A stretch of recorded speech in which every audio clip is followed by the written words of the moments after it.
I'm not mad at Ron DeSantis for standing behind and raising over $1 million for Daniel Penny. I'm not mad, and let me tell y'all why y'all shouldn't be mad neither, as black people.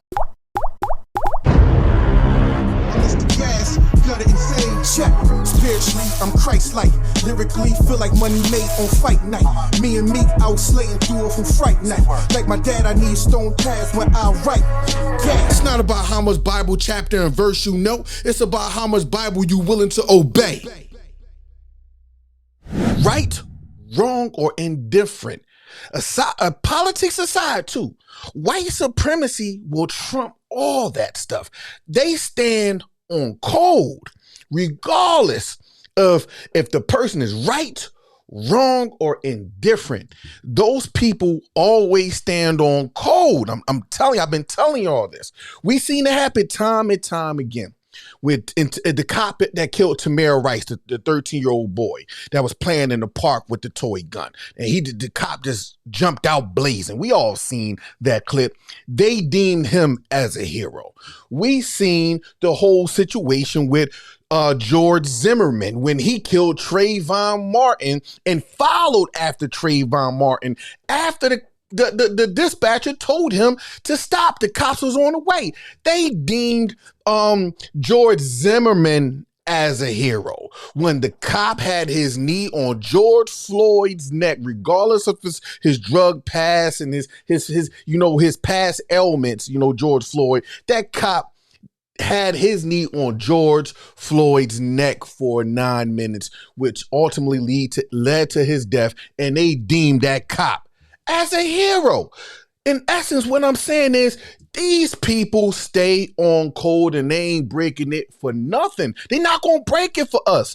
Whether they wrong, whether they right or indifferent, they not going to break code for us. And that's why I keep telling black folk we need to stop marching. We need to stop going down to the White House. It's time to get our money up and get on code just like them. Roll rap. It's time to stop. It's time to stop, man. We got to get on code. That's the only way they going to respect us. They keep seeing us marching. They keep seeing us going to Washington. We trying to get legislation. Nah, look, they don't respect that. And I ain't trying to incite no violence. Of course, I don't want to see nobody hurt. But it's obvious that the war is on against us. And obviously, we ain't getting the memo. They playing with fire, and all we doing is marching. And anytime people do something wrong that they can obviously see with their eyes, we got cameras now. They can see with their own eyes from what the cameras show was being recorded, and they still stand on code. They don't break principle for nothing, whether they Democrat or Republican. Here's the crazy thing. Don't nobody know Daniel Penny's political background. He could be a Democrat liberal for all we know. But guess what? Ron DeSantis and them, they Republicans. They standing by him. They raised over $1 million for his legal defense and to bail him out the jaw. And you got all these people deeming him a hero for killing a homeless man. A homeless man. Yes, I read some of the articles. Yes, he was irate. Yes, he was screaming that he was hungry. And one person did say that he's not afraid to go to jail. But here's the thing, about Daniel Penny. He wasn't directly, in fear of his life. He wasn't directly. He held that man in a chokehold for 15 minutes. How can you call him a hero? After y'all three people held him down, checked him for any weapons, noticed that he didn't have any weapons. At that point, nobody was at risk of anything. They could have held him down because there was three people by him. They could have held him down, waited till the train stopped, police would have came, he would have been off the jail, but he would still have his life. But for some reason, this ex-Marine that these right-wingers are deeming a hero felt like he had to take the man out. Now, I'm not saying he intentionally wanted to kill that young man. I'm not going to say that. But what I am going to say, he killed him. He's dead. It may not have been intentional, but intentional doesn't get anybody off. We know that. Intent don't get nobody off. He killed him. He killed him, point blank, period. He's a murderer now. He know, as an ex-Marine, as a person who's trained, he should know how to de-escalate a situation. And as an ex-Marine, he should know having somebody in a chokehold for 15 minutes is going to do something bad. Heck, they say in under 5 minutes, the brain go dead if you got somebody in a chokehold tight enough and long enough. And within that 5 minute period, the brain go dead.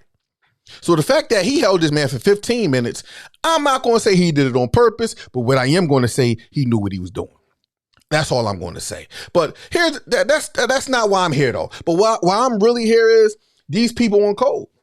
They on code and they not breaking code for us. Us black people got to stop waiting for these people to appreciate us. They're not going to appreciate us, man.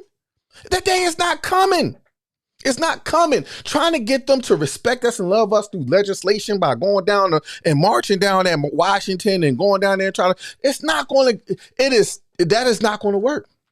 It's not going to work. And like I said, I'm not trying to say fight fire with fire, but here's the fact of the matter. They're not going to stop. So what we going to do? Are we going to wait till they bring it to one of our close relatives? I'm not waiting.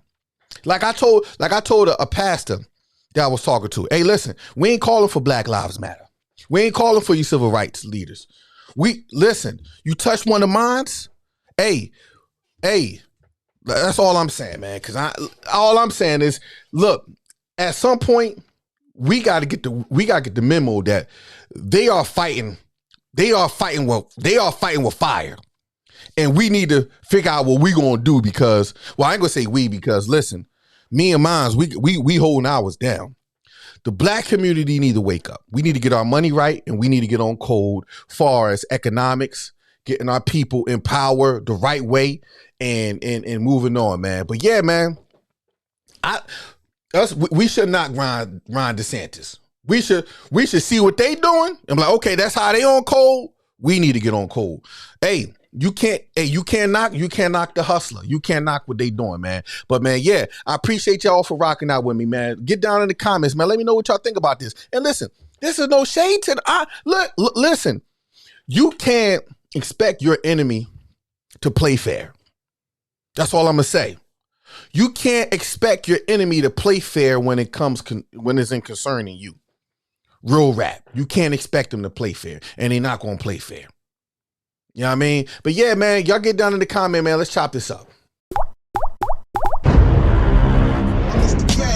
Gutta and Saved, check. Spiritually, I'm Christ-like. Lyrically, feel like money made on fight night. Me and me out slaying through it from fright night. Like my dad, I need stone pads when I write. Yeah. It's not about how much Bible chapter and verse you know. It's about how much Bible you willing to obey.